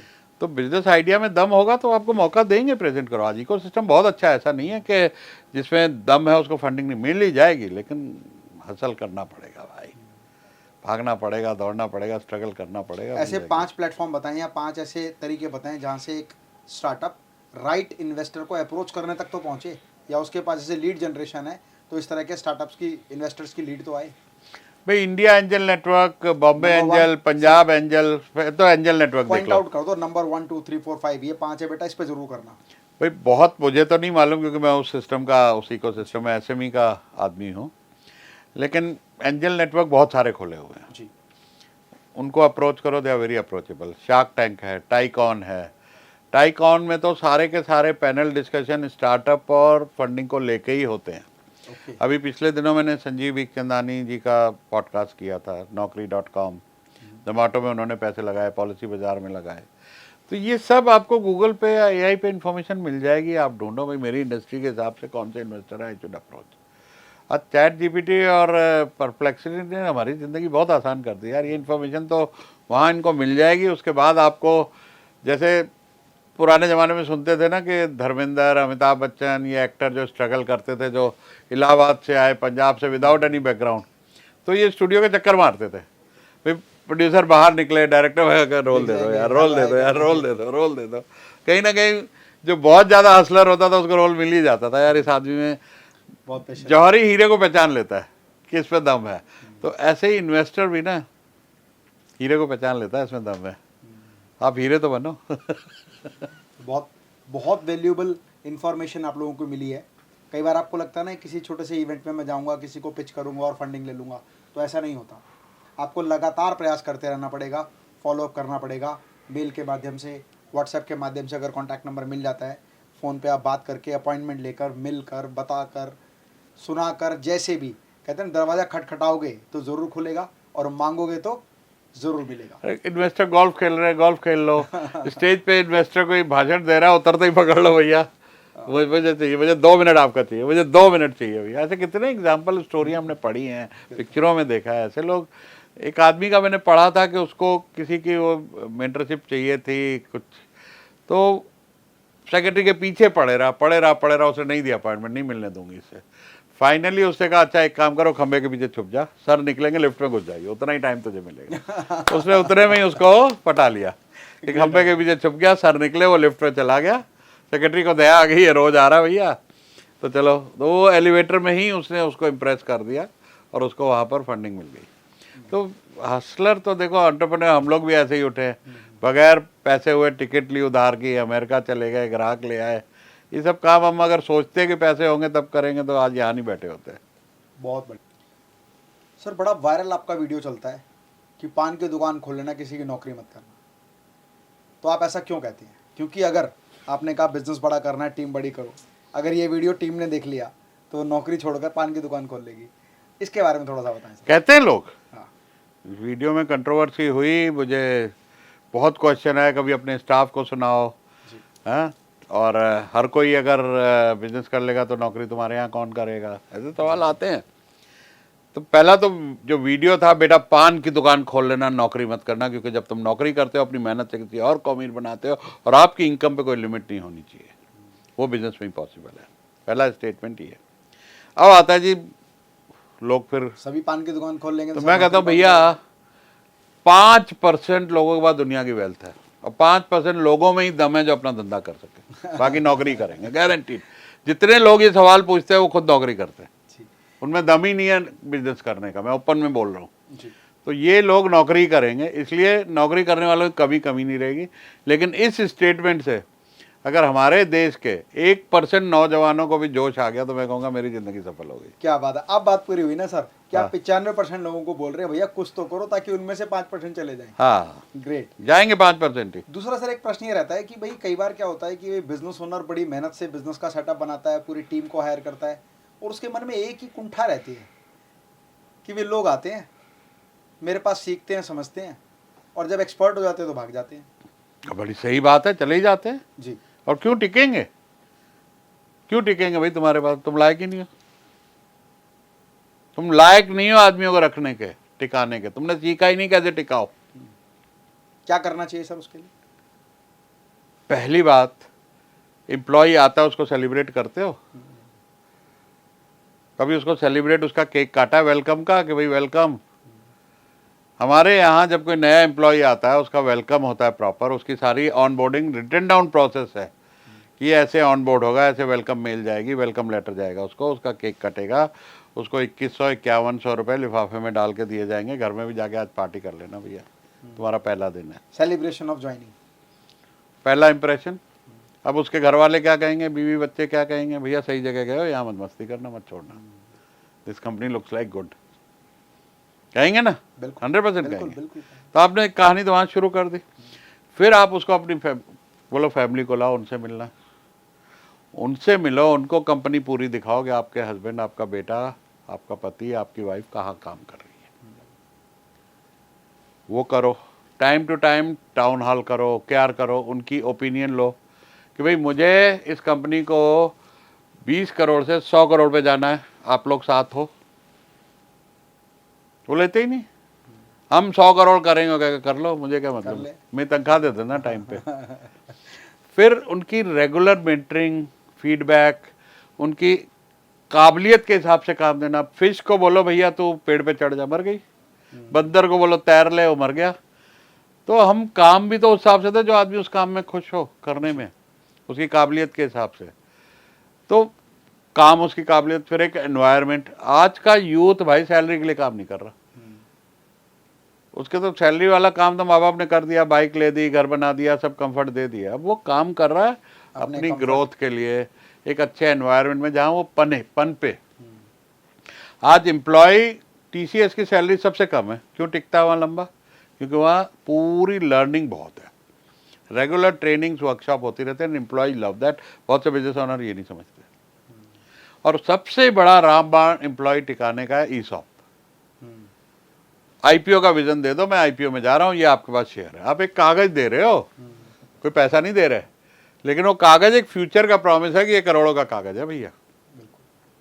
हर 2-2 साल में आईपीओ के बाद वेस्ट होता रहेगा वो, 8-10 साल तो कहीं नहीं, 10 साल जो टिक गया वो तुम्हारे परिवार का हिस्सा हो गया वैसे ही यार। फिर उनके साथ खाओ पियो, सेलिब्रेट करो, पार्टियां मनाओ। मेरे यहाँ जब 1 लाख यूट्यूब के इंस्टा को सप्लायर बनते, मेरे ऑफिस में पार्टी होती है कि 1 लाख हुआ है। अपनी सेलिब्रेशन का हिस्सा तो बनाओ उनको यार। हम एक डिस्टेंस रख के चल रहे हैं कि ये एम्प्लॉय है, मैं मालिक हूँ, ये एम्प्लॉय है। वो जमाना गया है यार। तो जब ये आप एक एनवायरनमेंट क्रिएट करोगे, रेगुलर ग्रोथ दोगे, मार्केट लिंक सैलरीज दोगे, क्यों जाने वाला कोई? तभी तो जा रहा है, उसको कहीं ज़्यादा मिल रहा है आपसे, तो आप ज़्यादा क्यों नहीं दे रहे? अब हमने यहाँ सीधी सीधी बात बताओ, हमने कुक रखा, अच्छा कुक है, बहुत अच्छा खाना बनाता है। तो मैं कहा भैया सैलरी कितनी? बोला मैं मार्केट से थोड़ी ज़्यादा बताई कि मैं इतनी लूँगा। मैंने कहा दी। 2-3 हज़ार रुपये कोई मायने नहीं रखता अगर घर में इतने लोग आना जाना, हमारे पूरे इंडिया से स्टूडेंट्स आते हैं, इन्वेस्टर्स आते हैं, मिलते जुलते हैं, पार्टियाँ होती हैं, सब कुछ। तो मैं कहा उसके अलावा आप सुनो, तुम सैलरी मांग रहे हो 24,000, ठीक है दी। 2,000 रुपया तुम्हारे नाम से मैं म्यूचुअल फंड में इन्वेस्ट करूँगा, फ़ोन में दिखा दिया, इस फंड में जा रहा तेरा, 5 साल यहाँ टिकेगा, 6ठे साल में तेरे को सारा पैसा डबल होके मिल जाएगा। हो जाता, जितना भी बढ़ा तेरी किस्मत, डबल हो गया, 3 गुना हो गया, और नॉर्मली डबल हो जाता है इक्विटी म्यूचुअल फंड में 5 साल में, 12% से भी पकड़ो। तो मैं कहा 2,000 के हिसाब से 24,000, 24,000 इंटू 5 कितना हो गया? तकरीबन 1,20,000 हो गया। वो 2,40 तेरे को तब मिलेंगे, तो टिकेगा। तो अभी छोटी सी चीज़ कर दी, प्लस छोटी मोटी उसको कोई घर में दुख सुख है कि जी घर में बेटा बीमार हो गया, 4 दिन छुट्टी जा रहा हूँ, मैं नहीं काटूंगा। अब उसको मैं 1 साल हो गया तेरे को पूरा हेल्थ इंश्योरेंस दूंगा, तेरे बच्चों की पढ़ाई हमारा एनजीओ है, उसके थ्रू हम कराएंगे। तो ये छोड़ने से पहले उसके बच्चों की पढ़ाई जाएगी, उसका फंड जाएगा, अच्छी तनख्वाह जाएगी, कैसे छोड़ेगा आदमी यार? ठीक बात है। तो टिकने वाले बंदे तो बनो आप सही मालिक ही नहीं हो तो क्यों टिकेगा तुम्हारे यहाँ यार? कंप्लेंट होती है। हाँ, एम्प्लॉय तो सब जगह एक जैसे टिक भी रहे। आप देख लो आपके कंपटीटर के यहाँ टिके हुए होंगे, आपको इसके यहाँ यार एम्प्लॉय 10-10 साल जाता नहीं है। अरे जाके देखो, मैं एक ऐसे एम्प्लॉयर को जानता हूँ, उसके 250 एम्प्लॉई हैं, हमारा स्टूडेंट है, वो हर साल एक लीडर निकालता है, एक नया बिजनेस खोल के उसको MD बना देता है उसका। 5 नए कर चुका है, कहता है इस साल 5 तैयार हो गया, 5 बिजनेस करूंगा, और महीने में एक बार रिपोर्ट लेता हूँ उनसे। अपने चपरासी और चौकीदार के साथ जमीन पे बैठ के महीने में एक बार लंच करता है वो। कौन HR सिखाएगा ये, किधर ऐसा चल रहा है? तो आप एक अच्छे एम्प्लॉयर बनिए। तो एम्प्लॉय तो वो जो साहू जी ढोलकिया है भाई साहब, 1100 लोगों को उन्होंने ट्रेन भर के तीर्थ यात्रा पे भेज दिया, एम्प्लॉय के माँ बाप को, फिर सास ससुर को भी भेज दिया। तो माँ बाप और सास ससुर दोनों कहेंगे ये नौकरी मत छोड़ियो। और वो तो कितनी मर्सिडीज है कि चलो उनका बिजनेस बहुत प्रॉफिटेबल है, लेकिन हम सबका बिजनेस एक रीजनेबल लेवल प्रॉफिटेबल है, तभी सर्वाइव कर रहे हैं। तो थोड़ा बहुत खर्च करो इन चीज़ों पे यार। एक बड़ी प्रॉब्लम होती है कि जो आजकल देख रहे हैं हम लोग कि फैमिली में पेरेंट्स का बिजनेस बहुत अच्छा है, लेकिन जो नई जनरेशन जो है उस बिजनेस में आना नहीं चाहती। इसके पीछे कारण क्या है? नई जनरेशन देखती क्या है? ऐसा क्यों होता है कि भाई अपने पेरेंट्स का ट्रेडिशनल बिजनेस लोग ज्वाइन नहीं करना चाहते? बड़ा इंटरेस्टिंग सवाल है। कुछ इसकी वजह है, हम लोग बचपन में याद है एक जोक सुनते थे कि किसी जब वो लैंडलाइन होती थी तो फ़ोन आया, ये फ़ोन ही है ना, उठा लो। हाँ जी। तो ये फ़ोन आता है बच्चे को, बच्चे ने उठाया तो उसने बोला जी वो कपिल जी का फ़ोन है। बोल दो पापा घर पे नहीं है। पापा कह रहे हैं पापा घर पे नहीं है। हाँ? जी। तो वो तो बच्चा तो ये देख रहा है कि बाप झूठ बोल रहा है, इसको पैसा देना है, लोगों का रोज फोन आ रहा है, कोई दरवाजा खटखटा रहा है, कोई धमकी दे रहा है, कोई गुंडे लेके आ रहा है, कोई पुलिस लेके आ रहा है, मुझे नहीं आना। धंधा बड़ी बेकार चीज़ है।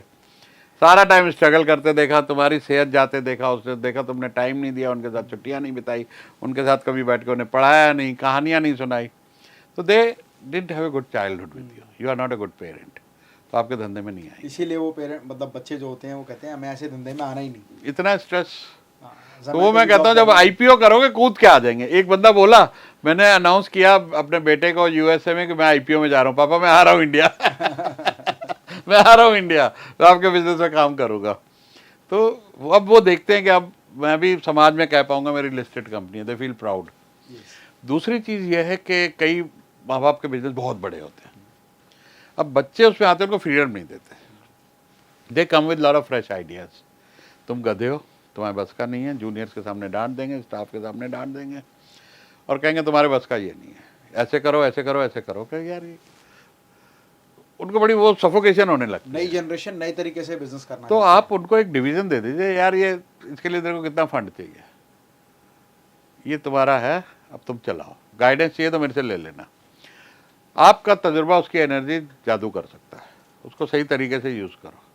आप बहुत लोगों को, आप भी शायद जानते होंगे, लोग आते हैं जिनके माँ बाप के बड़े बिजनेस हैं, उनको दिन रात ताने सुनने पड़ते हैं कि तुम्हारे बस का कुछ नहीं, हमने तो 40 रुपए की नौकरी से 4000 करोड़ कर दिया, तुम साले बेकार हो, 2 बजे उठते हो, सो के रात भर पिक्चरें देखते हो। अरे वो पिक्चरें देखते हैं, तुमने उनको ऐसा माहौल दिया ना। उस समय चित्रहार का समय था, जब हफ्ते में एक दिन चित्रहार आता था, वो भी तो चित्रहार देखते थे। आज इंटरनेट ये, और आपने सारी फैसिलिटी तो दे दी उनको, स्ट्रगल करना सिखाया नहीं। अब जब कैटरपिलर होता है वो स्ट्रगल करता है निकलने के लिए खोल से, और एक फर्स्ट क्लास बटरफ्लाई बनता है। हमने बटरफ्लाई बच्चों को बनने का मौका तो दिया नहीं, हमने खोल तोड़ दिया कि निकल जाओ बेटा आसान से, और वो कैटरपिलर मर जाता, बटरफ्लाई नहीं बन पाता।